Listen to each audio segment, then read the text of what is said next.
Asia cup भारतीय cricket board के सदर की पाकिस्तान आमद का मामला। भारतीय क्रिकेट बोर्ड का 4 रुकनी वफ्द पाकिस्तान पहुंचेगा। वफ्द में बीसीसीआई के सदर राजर बनी और नायब सदर राजीव शुक्ला, डायरेक्टर बीसीसीआई युद्धवीर सिंह और सेक्रेटरी 2 नायब सदर मोहम्मद अकरम शामिल हैं।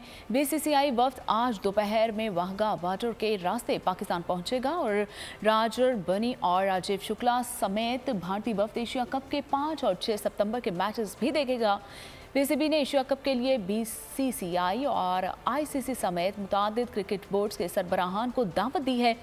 बांग्लादेश क्रिकेट बोर्ड के क्रिकेट ऑप्शंस कमेटी के चेयरमैन जलाल यूनुस पहले ही पाकिस्तान पहुंच चुके हैं और पाकिस्तान क्रिकेट बोर्ड 4 सितंबर को तमाम ओहदेदारान के एजाज़ में इशाया देगा।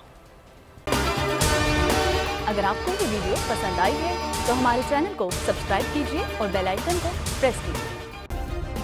सब्सक्राइब करें और बेल दबाएं ताकि कोई खबर रह न जाए।